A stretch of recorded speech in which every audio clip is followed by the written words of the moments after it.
everybody. I'm so excited to be doing my first office hours. Actually, no, I did office hours in my office last week or before Christmas. But yeah, first office hours with where we're actually living in the house. And yeah, if you've never been a part of office hours before, then let me share my screen. There we go.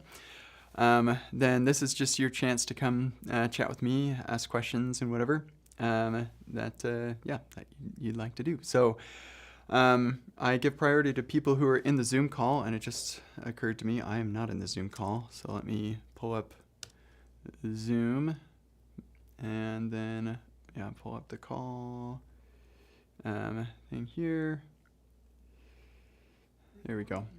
And nobody's in here yet. Pretty typical sort of thing. So I'm just going to share my screen though, so if somebody does show up, then I don't have to remember to do that. There we go. And yeah, so we're all set there. I do also give next priority to people who ask questions in the Discord. I'm going to pull that over here really quick. And I guess I just never saw this from Pete. If we get the mega bundle with the discount, well, the discount's over now, so this is no longer applicable. And or PPP, will we get access to the interviews? So PPP, the interviews are bonus, and so if you have purchase power parity, you don't get that bonus. If you did get the mega bundle with the regular discount, then you would have access to the interviews. Malek is saying, hey. I don't think we've got any questions in here. I did notice one in here that I thought I would answer really quick, so I'll just reply here. Yeah, so this person's wondering, lots of people who are using Remix don't use form managers, even with complex forms and things.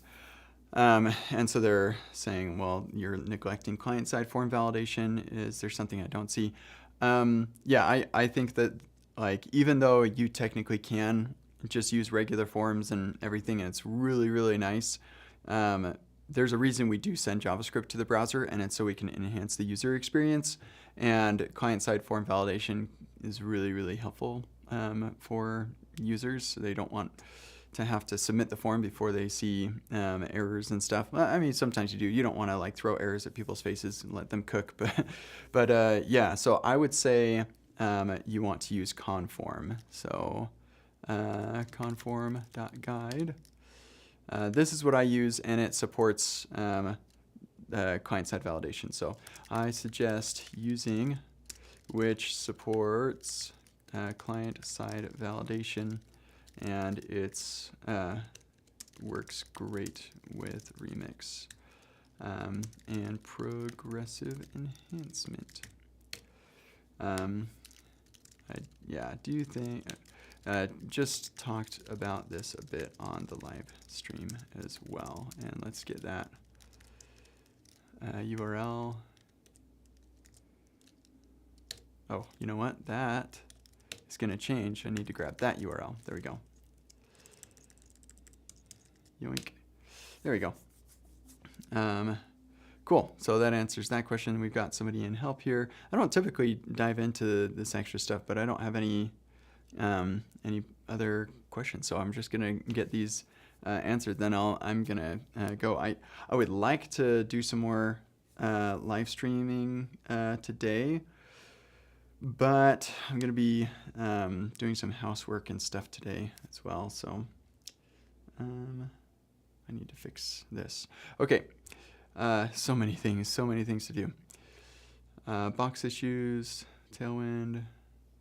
How do I expand this? Isn't there a way to open in full view? There we go.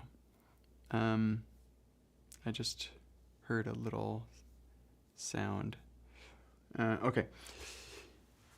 So it looks like this person is getting some good responses, so I don't know that I'll dive too deep into this since they're getting help from Mandy. Thank you, Mandy.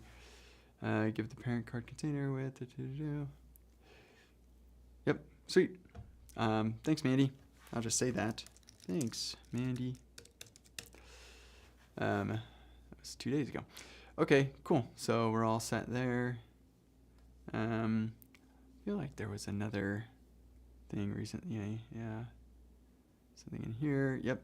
And we talked about that already. I keep getting these sounds. Hold on a second. Oh, okay. Yeah, that's from my family Discord, so we're not gonna go into that right now.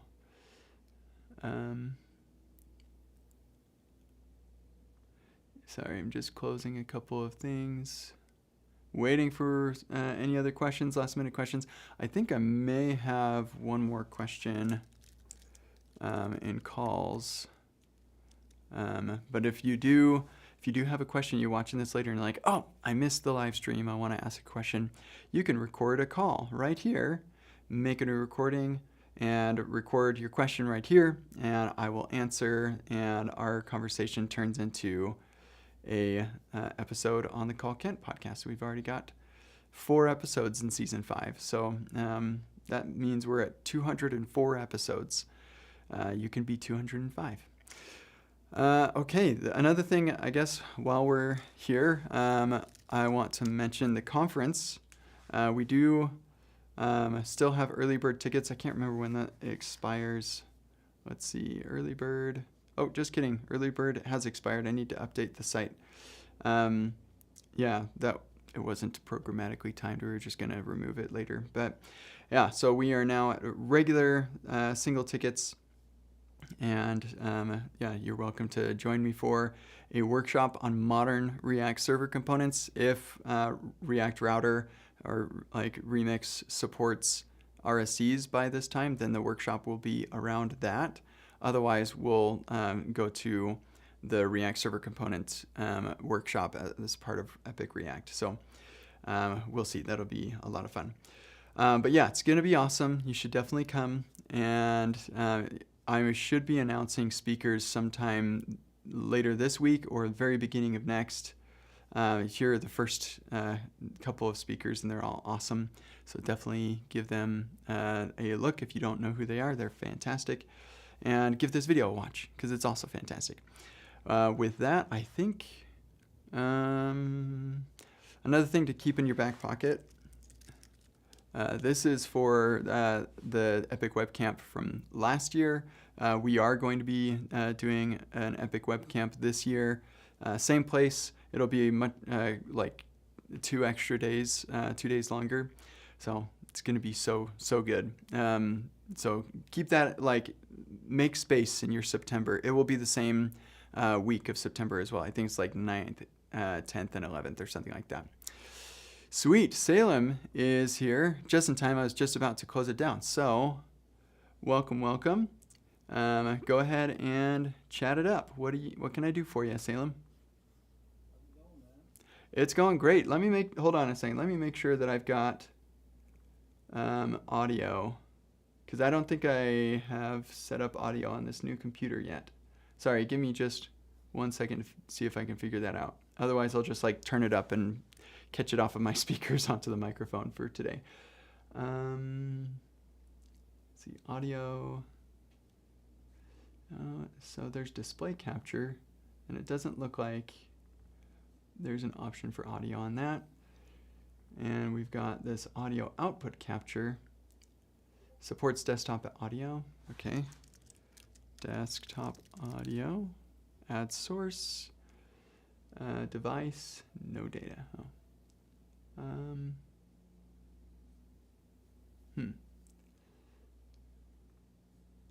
Okay, could you try to say something, Salem? I can hear you, but yeah, it's not coming through on this source. Sorry, give me one more shot to try something, and then if not, then we'll just make it. Yeah, yeah, I guess I could just say goodbye, live stream. Just would love to be able to. I wonder why the audio output capture didn't work, because I feel like that's what that's for. General.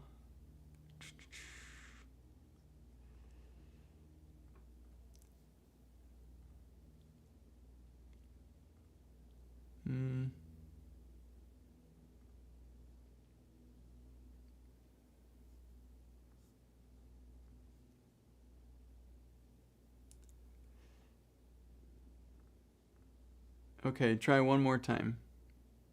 How about now? Yeah, that's not working. Okay, just go ahead and I will like repeat your question and I'll look at this later. Yeah. So basically, I was wondering what's going on with Remix. Oh, Is is it done? Like if you're starting a new project and you need a framework, do you just go back to Next.js or do you, oh, you dude. know, is Remix still around? Yeah, yeah. Is it be is it being eaten up by React Router? You know, do we just use React Router? I'm just a little. Yeah, good questions. So no, Remix is going nowhere. The team. So the whole story is the React Router team wanted had like a guide for how to add server rendering to React Router. And so when Ryan during COVID, Ryan was going to build like some kind of store or something, and when he decided to work on that, he didn't want to use Next.js, and so he just followed their guide for server rendering React Router and was making like kind of a mini framework, and that ultimately became Remix.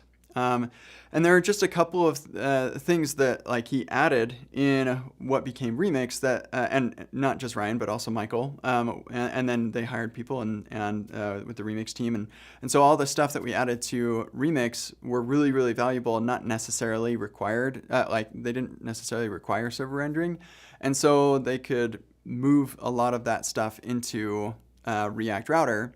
And that there's actually a blog post about when that happened. What is this?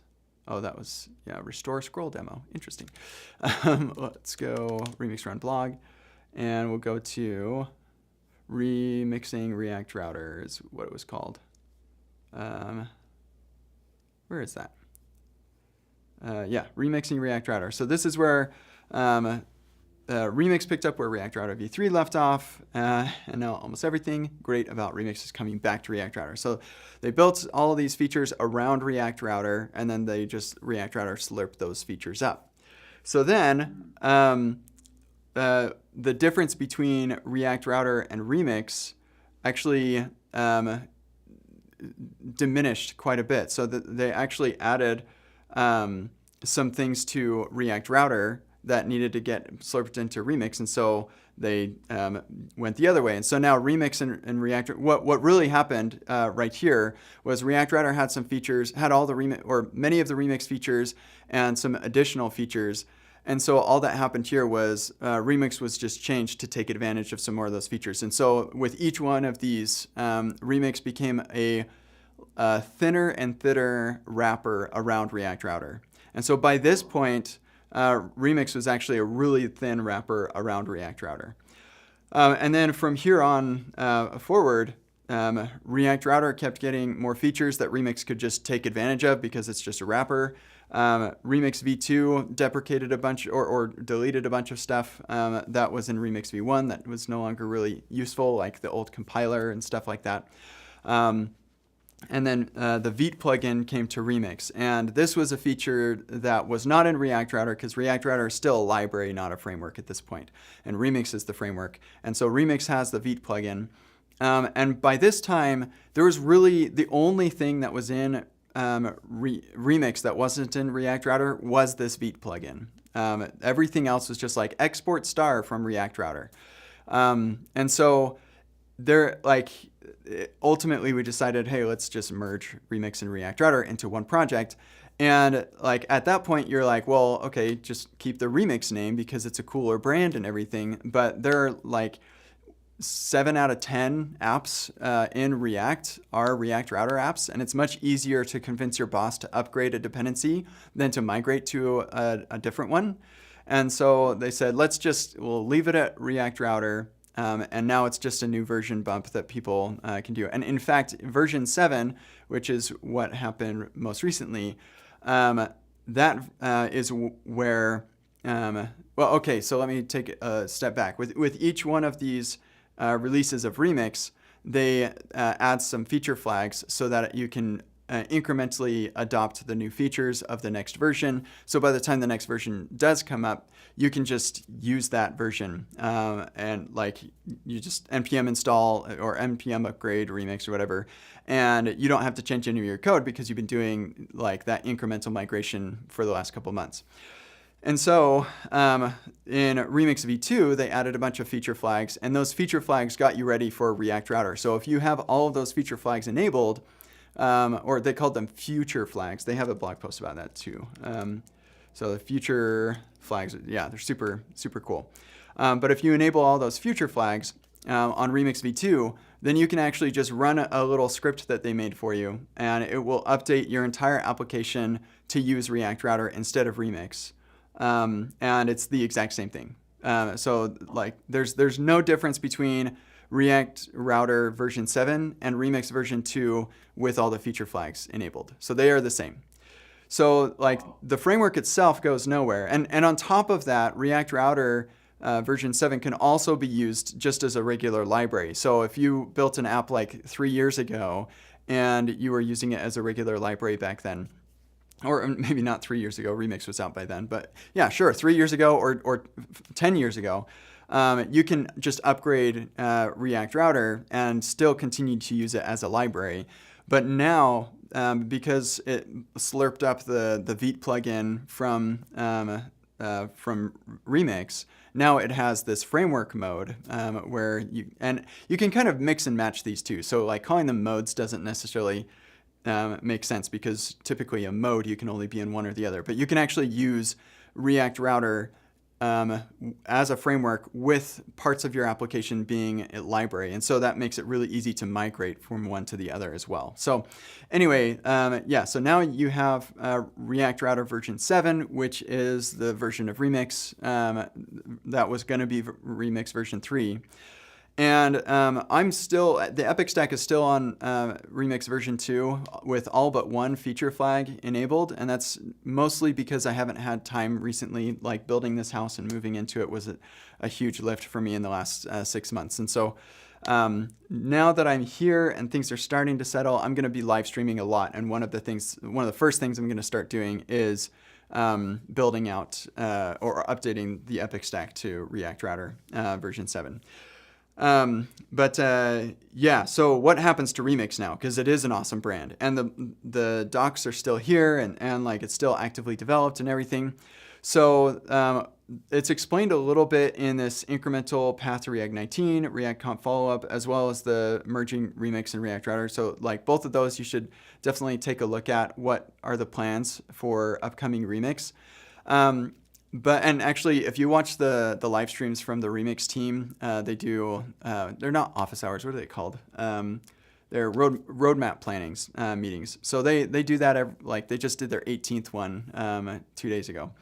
But if they talked a little bit about what's coming for the Remix brand. The Remix brand is not going away. It's going to be, and actually it's kind of funny, Syntax, the podcast with Wes and Scott, they had a bunch of predictions for 2025. And they were talking about what they think is going to happen to Remix. They were speculating. I don't know why, like, because the Remix team hasn't been hiding this at all. Like, we talk about it a lot, but it's hard to know everything that everybody's talking about, I guess. But yeah, they were speculating that, oh, okay, so the Remix brand, it's not going away. It's too good. So they're going to turn it into some sort of Shopify CMS thing, or maybe it's going to be some like storefront sort of thing. No, it's not going to be any of that. It is going to be a framework, and it's going to be a like let's build a new framework from the ground up now that we have React Server components. So React Router version 7 is very soon going to have support for RSCs, and they talk about that in the live stream this week as well. And so, yeah, they're going to be doing all like supporting that through the loader. Your loader can return React components, and those are RSCs. It's going to be really, really nice, really, really great incremental adoption of React Server components. I'm very much looking forward to that. But it is it's a tacked on feature to a bunch of other things. And because React Router needs to, like, we don't want to break everybody. In fact, version 7 had one breaking change that affects like a very edge case number of people. It's unlikely to affect you at all. So if you're going from React Router version 6 to 7. So anyway, the biggest thing is like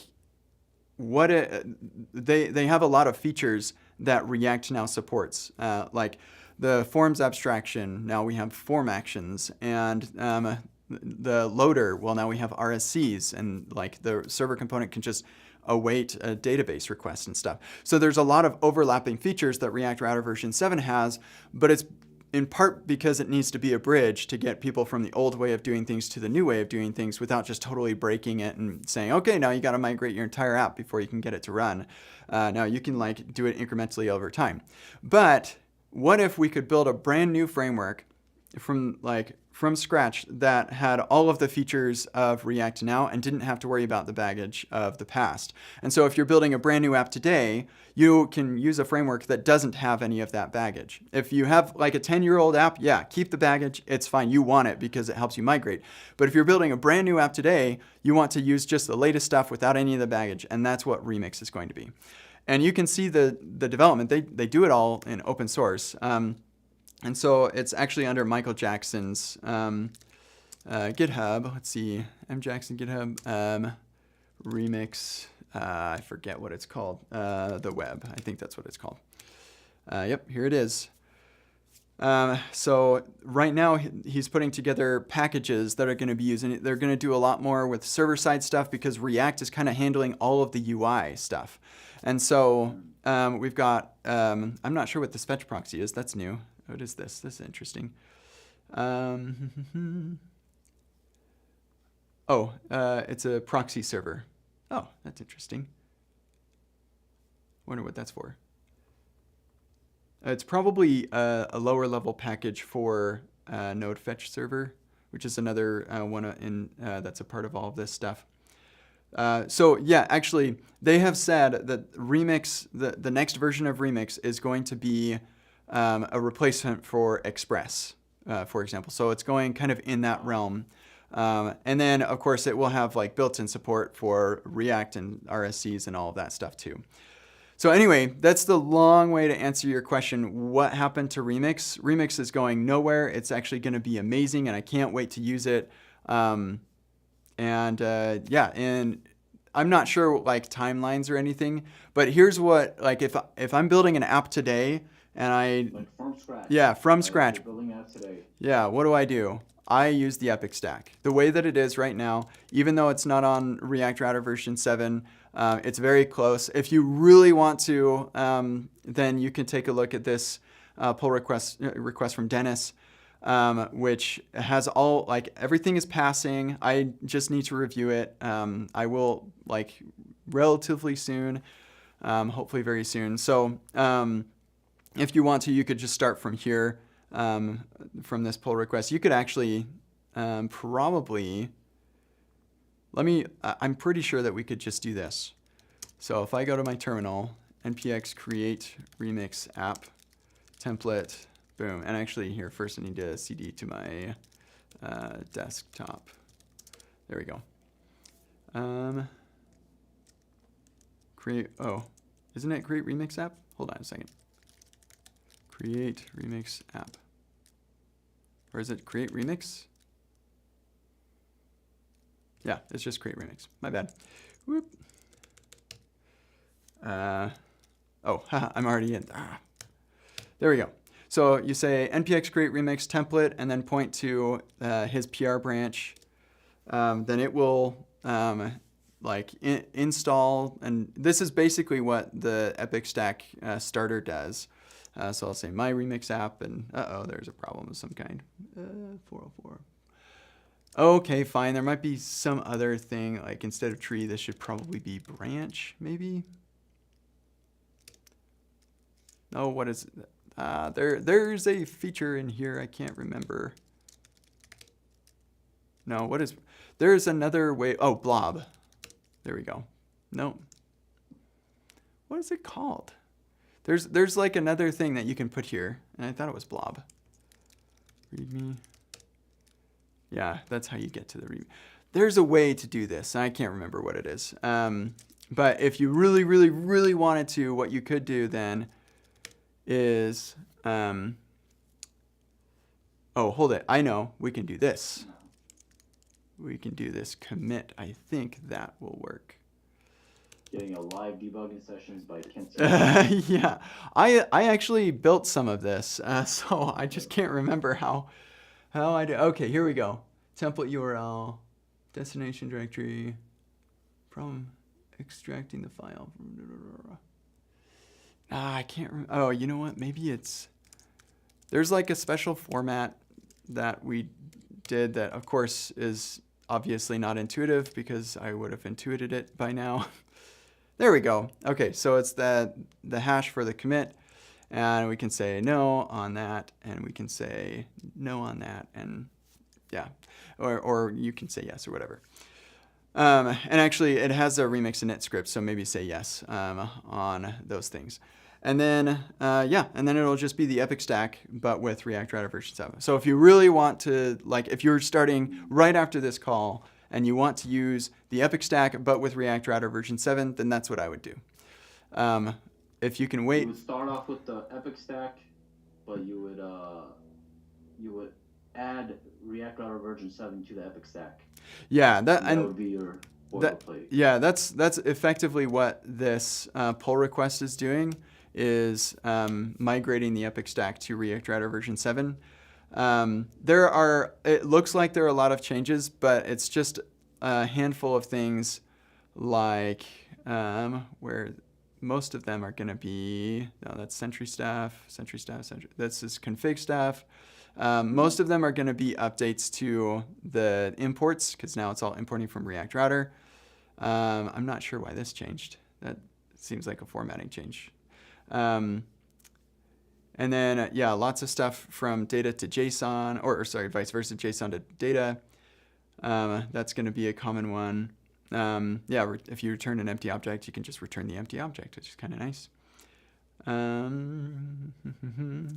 feel like there's also like changes to meta or something. That's what I'm looking for, but I could be wrong. I think that might be wrong.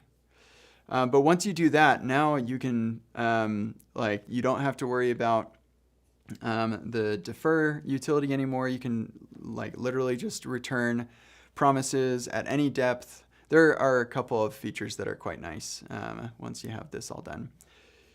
Yeah, I thought there was something meta, but yeah. Once I do this, let's say I do this,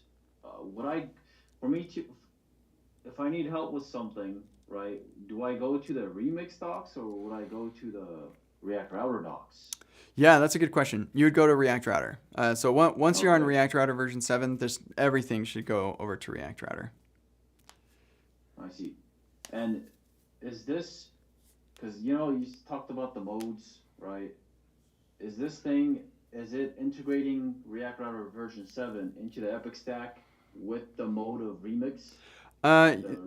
Yeah, so it's there's no longer a remix mode, and now it's a React Router with framework mode. And so the way that works, it's not like a mode equals framework or whatever. It's just using the Vite plugin. So that's coming from React Router dev, and then the config doesn't show up here. Where's the, here it is. React Router shows up right there. And then React Router gets its config from this new, there's the React Router config right here. This enables server-side rendering. And then the routes TS is where you do the rest of that config. And we're still using Remix flat routes. None of that changes. One thing that does change, though, that I haven't seen in here is the way that types work. So the types are way, way better. Let me see. I think he's not using those types. This is an incremental thing, but we could incrementally, this is another thing that I'll be working on when I start working again. So type inference is majorly improved because you will no longer need to do this type of loader stuff. You can just import the type directly and it'll just work. I haven't tried it yet, and actually the loader data comes as props and stuff like that too. There are a couple of opt-in changes that we can make as well that I'll be migrating us to. But Nice. yeah. So here, let me grab that terminal command and I'll just stick it in the Discord so you don't have to hunt for it. So if you really wanted to, like, no promises anything works because I haven't actually reviewed it quite yet, but it should, should work. Nice. Let me know if there are any issues. If there are any issues, then like stick them on this pull request, and Dennis might be able to help out a bit with that too. So cool. Man, basically somebody just did all this for free. Migrate to React Router v7. That's a lot of work. Oh yeah, it is. I'm super grateful for Dennis. Yeah. I mean, that's kind of how open source works too. Like I made the entire Epic stack for free, but yeah. So Dennis has been an awesome user of the Epic stack for a while. He probably had to do something similar to his own app, and one of the benefits to contributing back is that I can like review the code and say this would be better this way or that other way or whatever.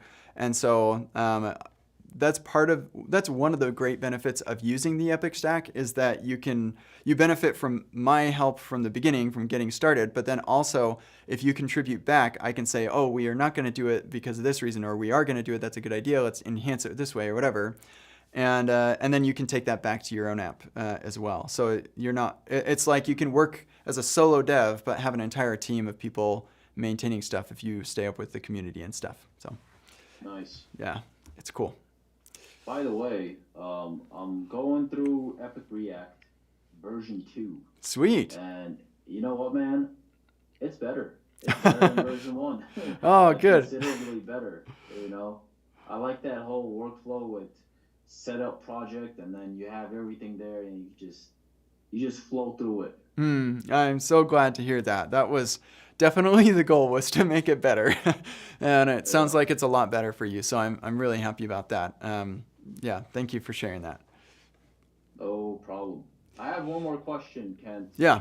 If you don't mind. Not at all. If let's say you were onboarding onto a new team, a new company, right? What strategies do you use to basically get started as quickly as possible so you can have impact as quickly as possible? Yeah.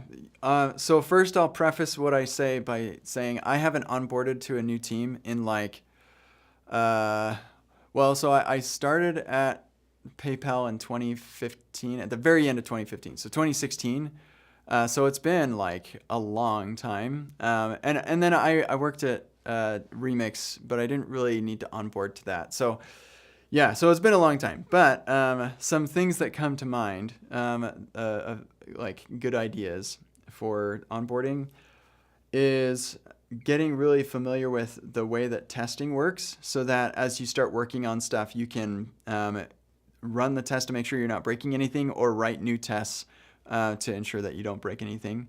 So I think testing is one area that would be good to focus on. I would definitely ask if you can use Cursor and that sort of thing, because that'll help you a ton as you're working through things too.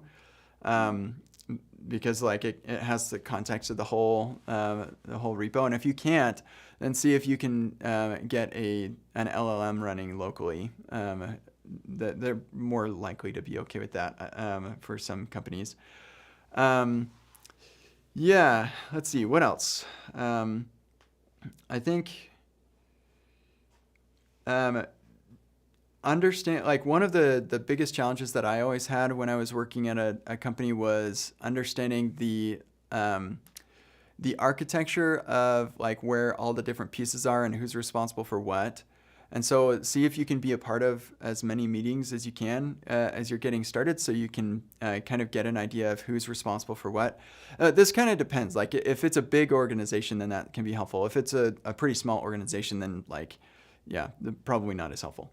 Because you don't necessarily want to be a part of meetings that you don't need to be a part of. But those that touch on different areas of the overarching architecture probably be really helpful, so that you understand why you should or shouldn't use a particular service for some use case or something. Make sure that you're getting to know, like on a not a personal level, like professionally, getting to know the people that you work with. Maybe on a personal level too, because that can be really helpful in knowing who to go to when you have questions. Writing down acronyms can be really helpful because people are like, during a meeting, they don't want you to interrupt in the middle of the meeting, but after the meeting, it's like really useful to be like, hey, you said these things. Can you help me understand what those things mean? Writing down your questions in general and asking them in bulk can be really helpful too, because you don't want to like interrupt people on every 5 minutes asking questions. But if you can just write down your questions and then find a way to move on for a while and then come back and ask them all at once, then like people are impressed by that like you seem to really care and things.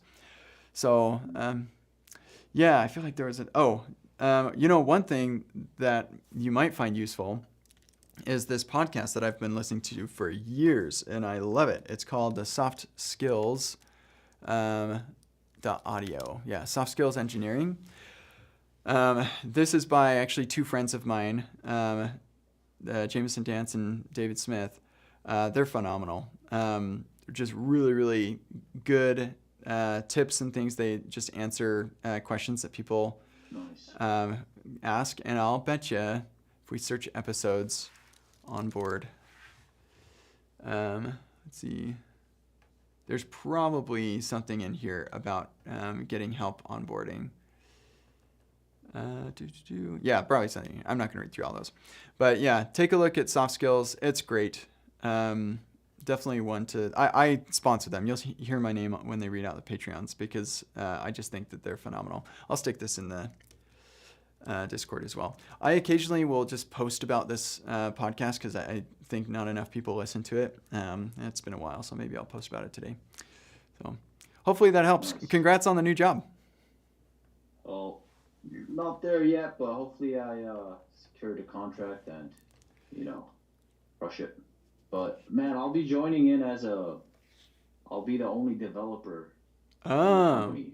Yeah. Okay. Yeah. So that is good context too. So I was never the only developer at a company, but I was the only front end developer at the company, and something at a really small company like that, something that I really recommend that you do is truly understand what the business is, what its goals are, how it serves its customers, how it makes money, and what are the major costs. Especially at such a small company, you can have a massive impact on that small company. And so, yeah, really understanding the business can help a lot. Nice. So, yeah. Good advice. Yeah. Thank you. Yeah. Good luck, dude. Thank you. Have a good day, Kent. Yeah, you too. Bye. Bye. Ayush, what's up? It's good to see you. I think that is, that's all the questions that I've got. And so thanks everybody for coming. This is fun. And feel free to hit me up on the Call Kent podcast as well. Happy to answer questions on there. If my sound of my video, if this sounds a little echoey to you, you might be able, like those really discerning of you will probably be able to tell there's a bit of an echo. I am still working on that. I'm getting these really cool acoustic foam panels that'll go in my doors, and that should help with the sound a lot too. So lots of really fun, exciting things I'm working on right now. And I also need to figure out how to get the audio capture to work, because having it go through my speakers into the microphone is probably not the best. So anyway, yeah, thanks everybody for joining, and we'll see you all in the future. Where's my thing? Yeah, goodbye.